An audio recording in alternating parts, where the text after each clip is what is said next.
ಇನ್ನು ಅದಕ್ಕಿಂತ ಮುಂಚೆ ಬೆಂಗಳೂರು ಉತ್ತರದಿಂದ ಶೋಭಾ ಕರಂದ್ಲಾಜೆಗೆ ಏನು ಟಿಕೆಟ್ ಅನ್ನ ಕೊಡಲಾಗ್ತಾ ಇದೆ. ಶೋಭಾ ಕರಂದ್ಲಾಜೆಗೆ ಟಿಕೆಟ್ ನೀಡಿದ್ದಕ್ಕೆ ಅಸಮಾಧಾನವನ್ನ ವ್ಯಕ್ತಪಡಿಸಲಾಗ್ತಾ ಇದೆ.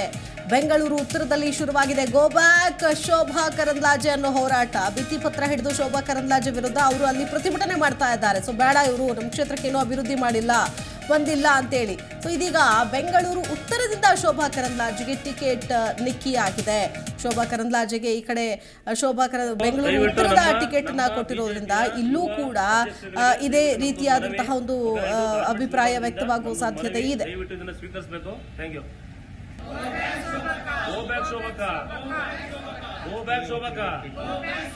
ಸ್ಥಳೀಯ ಒಕ್ಕಲಿಗರಿಗೆ ಟಿಕೆಟ್ ಕೊಡಬೇಕು ದಯವಿಟ್ಟು. ನಮ್ಮ ಬಿಜೆಪಿ ಇದೇ ವಿಷಯಕ್ಕೆ ಸಂಬಂಧಪಟ್ಟಂತೆ ಮತ್ತಷ್ಟು ಡೀಟೇಲ್ಸ್ ಕೊಡ್ತಾರೆ ನಮ್ಮ ಪ್ರತಿನಿಧಿ ಜನಾರ್ದನ್ ಹೆಬ್ಬಾರ್. ದೂರವಾಣಿ ನೇರ ಸಂಪರ್ಕದಲ್ಲಿ ಜಾಯ್ನ್ ಆಗ್ತಾ ಇದ್ದಾರೆ. ಜನಾರ್ದನ್, ಅಂತೂ ಇಂತೂ ಅಳೆದು ತೂಗಿ ಈಗ ಆಗ ಅಂತಿದ್ದಂತಹ ಬಿಜೆಪಿಯ ರಾಜ್ಯದ ಪ್ರಥಮ ಲಿಸ್ಟ್ ಅನೌನ್ಸ್ ಆಗಿದೆ. ಅದರಲ್ಲಿ ಮೇಜರ್ ಡೆವಲಪ್ಮೆಂಟ್ಸ್ ಅಂತಂದ್ರೆ ಹಾಲಿ ಸಂಸದರಿಗೆ ಟಿಕೆಟ್ ಮಿಸ್ ಆಗಿರೋದು, ಶೋಭಾ ಕರಂದ್ಲಾಜೆಗೆ ಇಲ್ಲಿ ಅಂದ್ರೆ ಬೆಂಗಳೂರು ಉತ್ತರದಿಂದ ಟಿಕೆಟ್ ಅನ್ನ ಕೊಡ್ತಾ ಇರೋದು, ಇದು ಇನ್ನು ಪ್ರತಾಪ್ ಸಿಂಹ ಅವರಿಗೂ ಕೂಡ ಟಿಕೆಟ್ ಮಿಸ್ ಆಗಿರೋದು ಸಾಕಷ್ಟು ಅಸಮಾಧಾನಗಳಿಗೆ ಕಾರಣ ಆಗೋ ಸಾಧ್ಯತೆ ಇದೆ. ಯಾವ ರೀತಿಯಾಗಿ ಭುಗಿಲೇಳಬಹುದು ಭಿನ್ನಮತ ಅಂತ ನೋಡ್ತಾ ಇದೀವಿ. ಒಂದು ಕಡೆ ಲೋಕಸಭೆ ಚುನಾವಣೆಗೆ ಬಿಜೆಪಿಯ 2ನೇ ಪಟ್ಟಿ ರಿಲೀಸ್ ಆಗಿದೆ. ರಾಜ್ಯಾದ್ಯಂತ ಮೊದಲ ಪಟ್ಟಿ ಅಂತ ಹೇಳ್ಬೋದು. ಒಂದಷ್ಟು ಬದಲಾವಣೆಗಳನ್ನ ಮಾಡಲಾಗಿದೆ. ಮೈಸೂರಿನಲ್ಲಿ ಪ್ರತಾಪ್ ಸಿಂಹ ಅವರಿಗೆ ಹಾಲಿ ಸಂಸದರ ಬದಲಾಗಿ ಯದುವೀರ್ ಅವರಿಗೆ ಒಂದು ಟಿಕೆಟ್ ಅನ್ನು ಅನೌನ್ಸ್ ಮಾಡಲಾಗಿದೆ. ಸೊ ಈ ಕುರಿತಾಗಿ ಅಸಮಾಧಾನವನ್ನು 2 ದಿನದಿಂದಲೂ ಕೂಡ ವ್ಯಕ್ತಪಡಿಸ್ಕೊಳ್ತಾನೆ ಬರ್ತಾ ಇದ್ರು ಒಂದ್ ಕಡೆ ಪ್ರತಾಪ್ ಸಿಂಹ ಅವರು. ಮತ್ತೊಂದು ಕಡೆ ಶೋಭಾ ಕರಂದ್ಲಾಜೆ ಅವರಿಗೆ ಟಿಕೆಟ್ ಸಿಗೋದೇ ಇಲ್ಲ. ಯಾಕಂತಂದ್ರೆ ಚಿಕ್ಕಮಗಳೂರಿನಲ್ಲಿ ಈಗಾಗಲೇ ಗೋ ಬ್ಯಾಕ್ ಶೋಭಕ್ಕ ಅನ್ನೋ ಒಂದು ಅಭಿಯಾನವನ್ನ ಖುದ್ದು ಬಿಜೆಪಿ ಕಾರ್ಯಕರ್ತರೇ ಮಾಡ್ತಾ ಇದ್ರು. ಒಂದು ಕಡೆ ಇವರು ಟಿಕೆಟ್ ಸಿಗೋದೇ ಇಲ್ಲ ಅಂತ ಹೇಳಲಾಗ್ತಾ ಇತ್ತು, ಇನ್ನೊಂದು ಕಡೆ ಬೇರೆ ಕಡೆಯಿಂದ ಕೊಡ್ತಾರೆ ಅಂತ ಹೇಳಲಾಗ್ತಾ ಇತ್ತು. ನಮ್ಮ ಕ್ಷೇತ್ರಕ್ಕಂತೂ ಬೇಡ ಅಂತ ಅವ್ರು ಹೇಳ್ತಾ ಇದ್ರು. ಸೊ ಒಂದು ದೊಡ್ಡ ಮಟ್ಟದ ಅಭಿಯಾನ ಇಲ್ಲಿ ಶುರುವಾಗಿತ್ತು.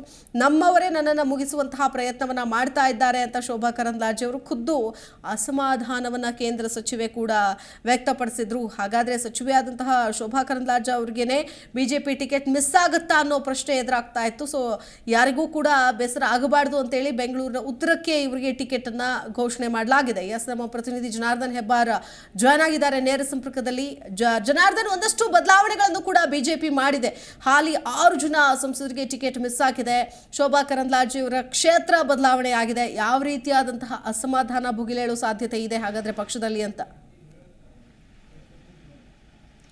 ಶಿಲ್ಪಾ, ಬಿಜೆಪಿಯಲ್ಲಿ ಇವತ್ತು ಮೊದಲ ಪಟ್ಟಿ ರಿಲೀಸ್ ಆಗ್ತಿದ್ದ ಹಾಗೆಯೇ ಎಲ್ಲರಿಗೂ ಕೂಡ ಒಂದಷ್ಟು ಅಚ್ಚರಿಗಳು ಕಾದಿತ್ತು. ಕಾರಣ ಏನಂತಂದರೆ ಶೋಭಾ ಕರಂದ್ಲಾಜೆ ಅವರಿಗೆ ಚಿಕ್ಕಮಗಳೂರು ಮತ್ತು ಉಡುಪಿ ಲೋಕಸಭಾ ಕ್ಷೇತ್ರದಲ್ಲಿ ಗೋ ಬ್ಯಾಕ್ ಅನ್ನುವಂಥ ಪದಗಳನ್ನು ಬಳಸಿ ಪ್ರತಿಭಟನೆಯನ್ನು ಮಾಡ್ತಾಯಿದ್ರು ಅವರು ವಿರುದ್ಧವಾಗಿ.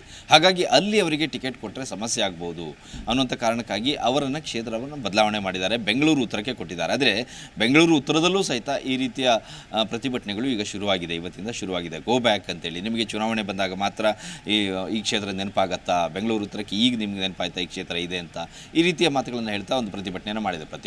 ಯಾವತ್ತೂ ಚುನಾವಣೆ ಅಂತ ಸಂದರ್ಭದಲ್ಲಿ ಪ್ರತಿಭಟನೆಗಳು, ವಿರೋಧಗಳು, ಪರ ಎಲ್ಲವೂ ಇದ್ದದ್ದೇ. ಆದರೆ ಇಲ್ಲಿ ಈಗ ಟಿಕೆಟ್ ಅಂತೂ ಅನೌನ್ಸ್ ಆಗಿದೆ, ಇದರಲ್ಲಿ ಯಾವುದೇ ಬದಲಾವಣೆ ಆಗಲ್ಲ. ಸದಾನಂದ ಗೌಡರಿಗೆ ಇಲ್ಲಿ ಟಿಕೆಟ್ ಮಿಸ್ ಆಗಿದೆ. ಅವರು ಕೊನೆ ಕ್ಷಣದವರೆಗೂ ಸಹಿತ ನಿರೀಕ್ಷೆಯನ್ನು ಇಟ್ಕೊಂಡಿದ್ರು. ಆದರೆ ಇವತ್ತು ಸಂಜೆ ಅವರು ಒಂದು ಟ್ವೀಟನ್ನು ಮಾಡ್ತಾರೆ, ಎಲ್ಲರಿಗೂ ಕೂಡ ತನ್ನ ಅಭಿನಂದನೆಯನ್ನು ಸಲ್ಲಿಸ್ತಾರೆ. ತಾನು 7 ವರ್ಷಗಳ ಕಾಲ ಕೇಂದ್ರ ಸಚಿವನಾಗಿ ಕೆಲಸ ಮಾಡಿದ್ದೀನಿ, ಸಂಸದನಾಗಿ 10 ವರ್ಷ ಕೆಲಸ ಮಾಡಿದ್ದೀನಿ, ಭಾಳ ತೃಪ್ತಿ ಇದೆ ಅನ್ನೋಂಥ ಮಾತನ್ನು ಹೇಳ್ತಾ ಎಲ್ರಿಗೂ ಅಭಿನಂದನೆ ಸಲ್ಲಿಸಿ ಟ್ವೀಟ್ ಮಾಡಿದಾಗಲೇ ಎಲ್ರಿಗೂ ಕೂಡ ಅರ್ಥ ಆಗಿತ್ತು ಇದು ಕ್ಷೇತ್ರ ಬದಲಾವಣೆ ಆಗ್ತಾ ಇದೆ, ಇಲ್ಲಿ ಬೇರೆಯವರು ಬರ್ತಾ ಇದ್ದಾರೆ ಈ ಕ್ಷೇತ್ರಕ್ಕೆ ಅಂತೇಳಿ. ಶೋಭಾ ಅವರು ಬಂದಿದ್ದಾರೆ. ಇನ್ನು ಚಿಕ್ಕಮಗಳೂರು ಉಡುಪಿ ಕ್ಷೇತ್ರಕ್ಕೆ ತೆಗೆದುಕೊಂಡ್ರೆ ಶಿಲ್ಪ, ಅಲ್ಲಿ ಸಿ ಟಿ ರವಿ ಅವರನ್ನ ಕಣಕ್ಕಿಳಿಸಬೇಕು ಅಂತೇಳಿ ಕೂಡ ಒತ್ತಡ ಇತ್ತು. ಅವರ ಪರವಾಗಿ ಪ್ರಚಾರ ಕೂಡ ನಡೀತಾ ಇತ್ತು, ಆಗ್ರಹ ಕೂಡ ಇತ್ತು. ಆದರೆ ಶೋಭಾ ಕರಂದ್ಲಾಜೆ ಅವ್ರ ಕಡೆಯವರು ಒಂದಷ್ಟು ಜನ ಅದನ್ನು ವಿರೋಧ ಮಾಡ್ತಾಯಿದ್ರು. ಹೀಗೆ ಅವರಿಗೂ ವಿರೋಧ ಇವರಿಗೂ ವಿರೋಧ ಇರುವಂಥ ಸಂದರ್ಭದಲ್ಲಿ ಬೇರೆ ಯಾರನ್ನಾದ್ರೂ ಕಣಕ್ಕಿಳಿಸಬೇಕು ಅಂತೇಳಿ ಯೋಚನೆ ಮಾಡಿ ಅಲ್ಲಿ ಒಬ್ಬ ಸೌಮ್ಯ ಸ್ವಭಾವದ ವ್ಯಕ್ತಿಯನ್ನು ಕಣಕ್ಕಿಳಿಸುವಂಥ ತೀರ್ಮಾನ ಮಾಡಿ ಕೋಟಾ ಶ್ರೀನಿವಾಸ್ ಪೂಜಾರಿ ಅವರಿಗೆ ಟಿಕೆಟನ್ನು ಘೋಷಣೆ ಮಾಡಿದ್ದಾರೆ. ಇನ್ನು ದಕ್ಷಿಣ ಕನ್ನಡಕ್ಕೆ ಕಂಪೇರ್ ಮಾಡಿಕೊಂಡ್ರೆ ಒಂದು ಸಂದರ್ಭದಲ್ಲಿ ದಕ್ಷಿಣ ಕನ್ನಡಕ್ಕೆ ಕೋಟಾ ಅವರಿಗೆ ಕೊಟ್ಟುಬಿಡ್ತಾರನ್ನೋ ಚಾನ್ಸ್ ಕೊಡ್ತಾರನ್ನೋ ಅಂತ ನಿರೀಕ್ಷೆ ಕೂಡ ಇತ್ತು. ಆದರೆ ಅಲ್ಲಿ ಬ್ರಿಜೇಶ್ ಚೌಟಾ ಅವರಿಗೆ ಅವಕಾಶವನ್ನು ಮಾಡಿಕೊಟ್ಟಿದ್ದಾರೆ. ಅಲ್ಲಿ ನಳಿನ್ ಕುಮಾರ್ ಕಟೀಲ್ ಅವರಿಗೆ ಟಿಕೆಟ್ ಮಿಸ್ ಆಗಿದೆ. ಆದರೆ ಉತ್ತರ ಕನ್ನಡ ಜಿಲ್ಲೆಯ ವಿಚಾರದಲ್ಲಿ ಇನ್ನೂ ಕೂಡ ಒಂದು ನಿರ್ಧಾರಕ್ಕೆ ಬಂದಿಲ್ಲ. ಬಿಜೆಪಿ ಹೈಕಮಾಂಡ್ ಇನ್ನೂ ಕೂಡ ಕಾದು ನೋಡುವಂಥ ತಂತ್ರ ಅನುಸರಿಸಿದೆ.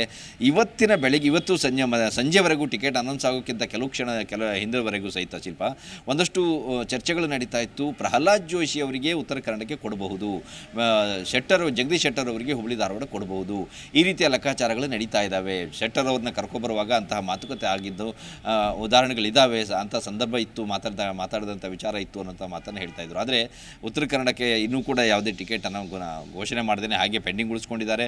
ಪ್ರಹ್ಲಾದ್ ಜೋಶಿ ಅವರಿಗೆ ಮತ್ತೆ ಅದೇ ಕ್ಷೇತ್ರದಲ್ಲಿ ತಮ್ಮ ಕ್ಷೇತ್ರದಲ್ಲಿ ಕಂಟಿನ್ಯೂ ಮಾಡಿದ್ದಾರೆ. ಜಗದೀಶ್ ಶೆಟ್ಟರ್ ಅವರಿಗೆ ಎಲ್ಲಿ ಅನ್ನೋದು ಇನ್ನೂ ಫಿಕ್ಸ್ ಆಗಿಲ್ಲ. ಬೆಳಗಾವಿ ಇನ್ನೂ ಪೆಂಡಿಂಗ್ ಇದೆ. ಸೊ ಅಲ್ಲಿ ಜಗದೀಶ್ ಶೆಟ್ಟರ್ ಅವರಿಗೆ ಬೆಳಗಾವಿಗೆ ಆಗಬಹುದು ಅನ್ನೋ ನಿರೀಕ್ಷೆ ಇದೆ. ಇನ್ನೊಂದು ಅಚ್ಚರಿ ಏನಂತಂದರೆ ಶಿಲ್ಪ, ಹಾವೇರಿ ವಿಚಾರಕ್ಕೆ ಬಂದರೆ ಈಶ್ವರಪ್ಪನವರು ಕಳೆದ ವಿಧಾನಸಭಾ ಚುನಾವಣೆ ಸಂದರ್ಭದಲ್ಲಿ ಟಿಕೆಟನ್ನು ತ್ಯಾಗ ಮಾಡಿದರು. ಮೋದಿ ಅವರಿಂದನೇ ಮೆಚ್ಚುಗೆ ಪತ್ರವನ್ನು ಕೂಡ ಪಡ್ಕೊಂಡಿದ್ದರು. ಹಾಗಾಗಿ ಅವರ ಮಗನಿಗೆ ಈ ಬಾರಿ ಹಾವೇರಿ ಲೋಕಸಭಾ ಕ್ಷೇತ್ರದಲ್ಲಿ ಕಾಂತೇಶ್ ಅವರಿಗೆ ಅವಕಾಶ ಆಗತ್ತೆ ಅನ್ನೋಂಥ ನಿರೀಕ್ಷೆ ಇತ್ತು. ಆದರೆ ಅದು ನಿರೀಕ್ಷೆ ಸುಳ್ಳಾಗಿದೆ. ಬಸವರಾಜ ಬೊಮ್ಮಾಯಿ ಅವರಿಗೆ ಹೈಕಮಾಂಡ್ ಮಣೆ ಹಾಕಿದೆ. ಇಲ್ಲಿ ಜಾತಿ ಸಮೀಕರಣ ಲೆಕ್ಕಾಚಾರ ಕೂಡ ಇರುತ್ತೆ, ಲಿಂಗಾಯತರಿಗೆ ಅವಕಾಶ ಮಾಡಿಕೊಡ್ಬೇಕು ಅನ್ನೋಂಥ ಕಾರಣಕ್ಕಾಗಿ ಕೂಡ ಇರುತ್ತೆ. ಆದರೆ ಬಸವರಾಜ ಬೊಮ್ಮಾಯಿ ಅವರು ಕಣಕ್ಕಿಳಿತಾರೆ ಅನ್ನೋದು ಇತ್ತೀಚೆಗಷ್ಟೇ ಚರ್ಚೆಗೆ ಬಂದಿತ್ತು. ಕಾಂತೇಶ್ ಅವರು ಭಾಳ ಸಮಯದಿಂದ ಪ್ರಯತ್ನ ಮಾಡ್ತಾಯಿದ್ರು. ಅಲ್ಲಿ ಮಾಜಿ ಸಚಿವ BC ಪಾಟೀಲ್, ಕೃಷಿ ಸಚಿವ BC ಪಾಟೀಲ್ ಸಹಿತ ರೇಸ್ನಲ್ಲಿದ್ದರು. ಅವರಿಬ್ಬರಿಗೂ ಕೂಡ ಮಿಸ್ ಆಗಿದೆ.